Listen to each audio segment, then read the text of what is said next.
Hello, and welcome to my new series explaining the 7 deadly sins. And no, I don't mean the anime.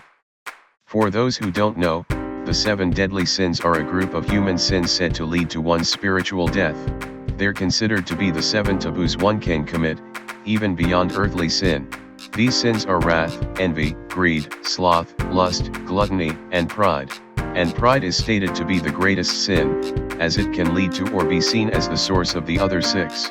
In this video I'll explain the sin of pride, its cure, or accompanying virtues, as well as some fictional characters that I believe best embody that sin. I plan to use this format with the others as well. So, let's get into it. Pride, an excessive and overabundant admiration for oneself. Putting oneself and one's skills above all others, while also looking down on and rejecting others' strengths. Confidence is one thing, simply being proud of one's accomplishments is perfectly healthy, but pride is the feeling of perfection or not needing others. This quality in a person goes against the fundamental idea that God created everyone equal, and is thus frowned upon.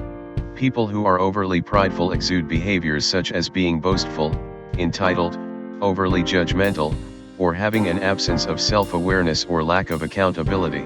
It's a perverted and ugly view of the world, of others, and of oneself. And as mentioned earlier, pride can often give rise to other sins. For example, one who is very prideful can feel angered or disrespected by those who criticize their decisions, exhibiting wrath. Or they can feel content or see no need for improvement, acting in a slothful manner.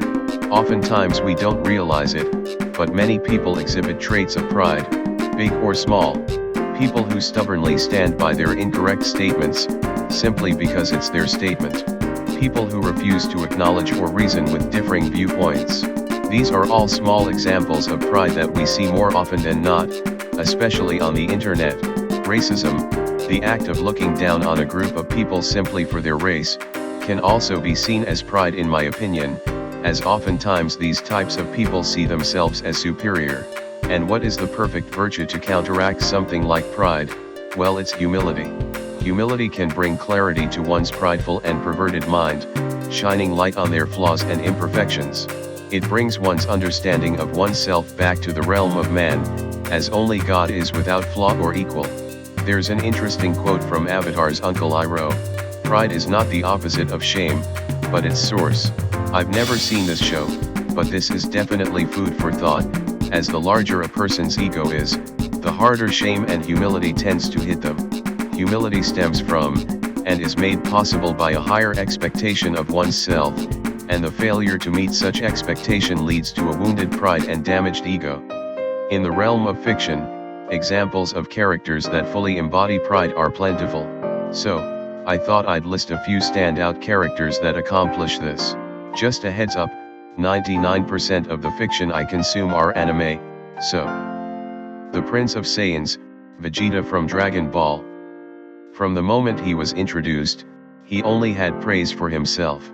He held onto his pride as the prince of a powerful race, despite not caring much about the Saiyans.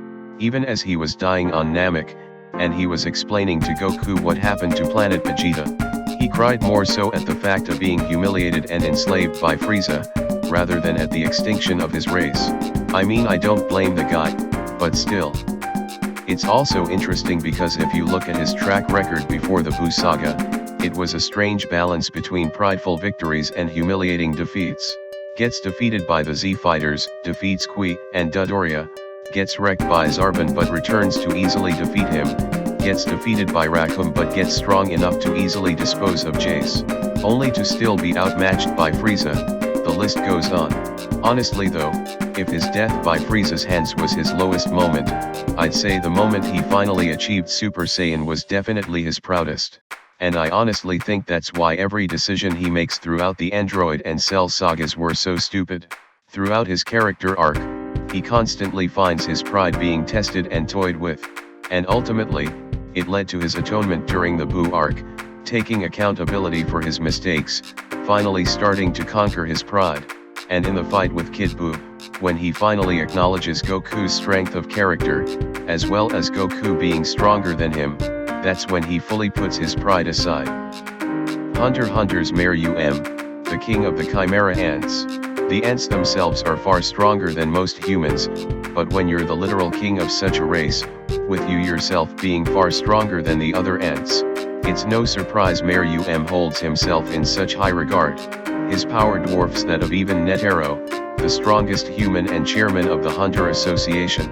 He viewed humans as nothing but a food source, and unworthy of being anything else. He was superior to every human in every way except one. Despite all his power and greatness, he failed to conquer a single girl in some board game, and as he lost each time, and he spent more time with Komuji, he slowly became more human. His monstrous pride, and his superior view of himself began to finally fade. He saved, held, and treated her with a compassion that was otherwise impossible for chimera ants.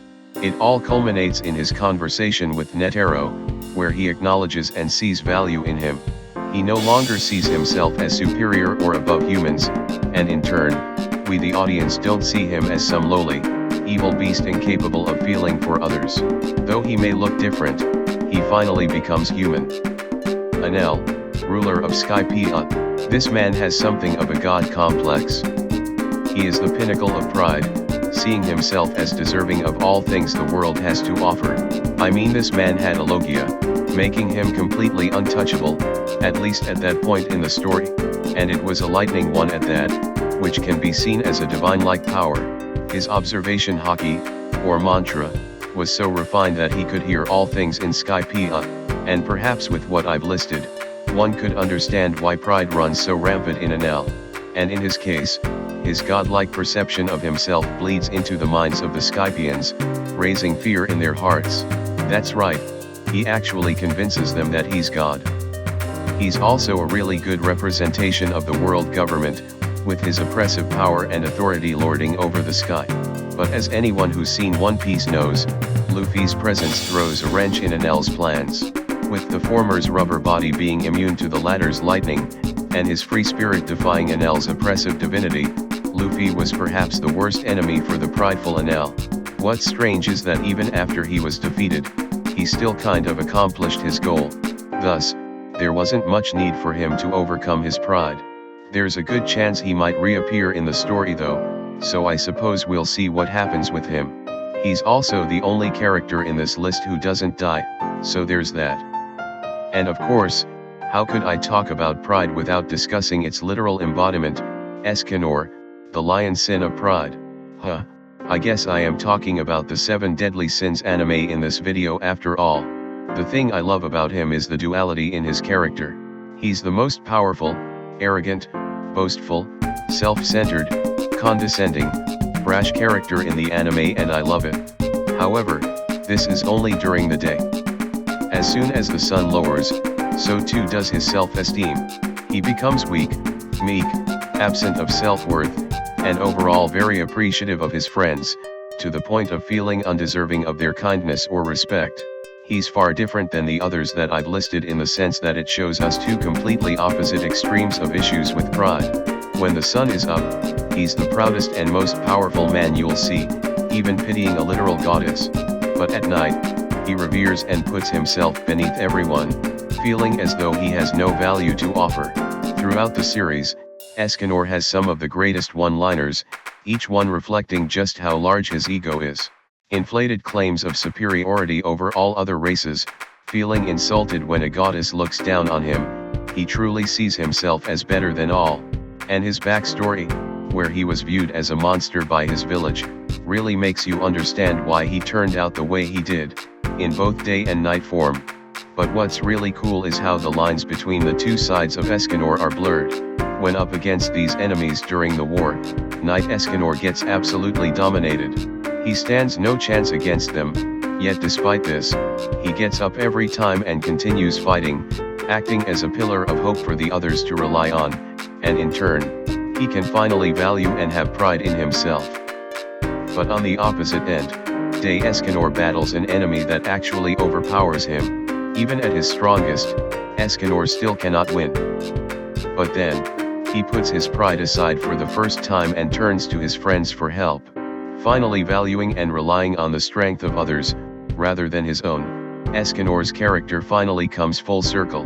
He trusts others, He pushes past his limits for others, and conquers his pride. And man, what a fantastic character. The perfect embodiment of pride, humility, and a man's struggle to overcome them. And that's the video. Hopefully I explained everything coherently, and my character listing made sense.